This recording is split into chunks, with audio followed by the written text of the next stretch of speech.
Hey everybody, back with another video today. Today is chapter 5 of the Proverb series, and we're going to be reading in the New King James Version. So if you have your Bibles, turn to Proverbs chapter 5. Starting with verse 1, it says, My son, pay attention to my wisdom, lend your ear to my understanding, that you may preserve discretion, and your lips may keep knowledge. So he's saying you need to listen to me, and you need to just really take what he's saying seriously, because it's important. And what is about to be said here is really important. Verse 3, the lips of an immoral woman drip honey, and the immoral woman is it's not an actual woman, it's idolatry, it's lust, it's sin in general. That's what Solomon is applying that to, is an immoral woman. It says her mouth drips honey, or she drips honey, and her mouth is smoother than oil. Verse 4, but in the end she is bitter as wormwood, sharp as a two-edged sword. Verse 5, her feet go down to death, her steps lay hold of hell. Verse 6, lest you ponder her path of life, her ways are unstable, you do not know them. What he's saying here is sin, lust, all these things. It looks nice. It looks like honey. Her mouth is smoother than oil. It's saying it looks nice. It looks nice on the outside. But in the end, she is bitter. She is sharp as a two-edged sword. Her ways are unstable. It's saying it looks appealing, but it really isn't appealing at all. So we need to remember that. Verse 7, therefore hear me now, my children. Do not depart from the words of my mouth. Verse 8, remove your way far from her, and do not go near the door of her house. So don't even go near lust or adultery or anything like that. Verse 9, lest you give her your honor to others and your years to the cruel one. Verse 10, lest aliens be filled with your wealth, and your labors go to the house of the foreigner. Verse 11, and you mourn at last when your flesh and your body are consumed. Verse 12, and say, how I've hated instruction and the correction, and my heart despised correction. Verse 13, I have not obeyed the voice of my teachers, nor inclined my ear to who instructed me. Verse 14, I was on the verge of total ruin, in the midst of the assembly and congregation.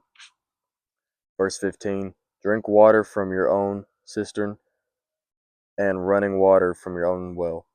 Verse 16, should your fountains be dispersed abroad, streams of water in the streets.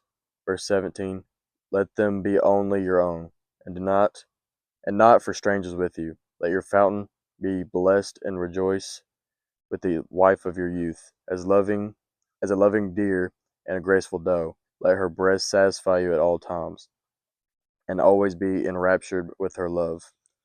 So that whole section we just read there, from verse 9 to verse 19, he's saying to hold on to wisdom, and he compares it to a wife, a graceful doe.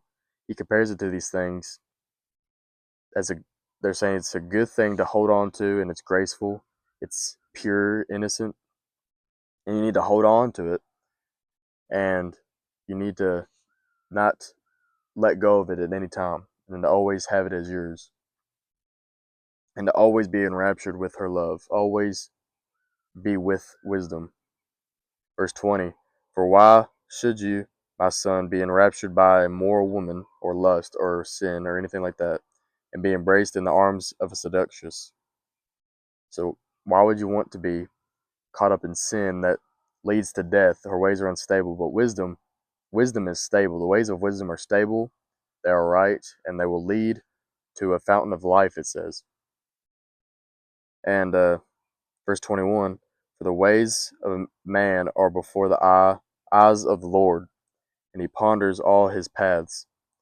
Verse 22, his own iniquities entrap the wicked man. He is caught in the cords of sin. Verse 23, he shall die for lack of instruction, and in the greatness of his folly he shall go astray. So we see here that we see this a lot too. Instruction, how important instruction is. And the most important instruction to hold on to is the Bible, the words of God. That is the most important instruction we can hold on to. And not only that, but the gospel is very important to hold on to. The sacrifice of Christ. All these things, we need to dwell on them, understand them, and accept it, really. The grace and mercy of God, but also the authority and power of God and the wrath of God. So that's the end of Proverbs chapter 5.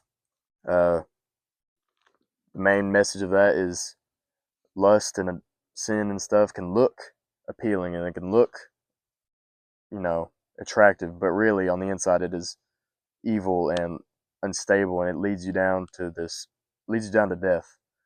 But the wisdom that Solomon wants you to hold on to is godly wisdom, to fear God and to look to God for wisdom. So I hope you enjoyed. I'll see you tomorrow for Proverbs chapter 6.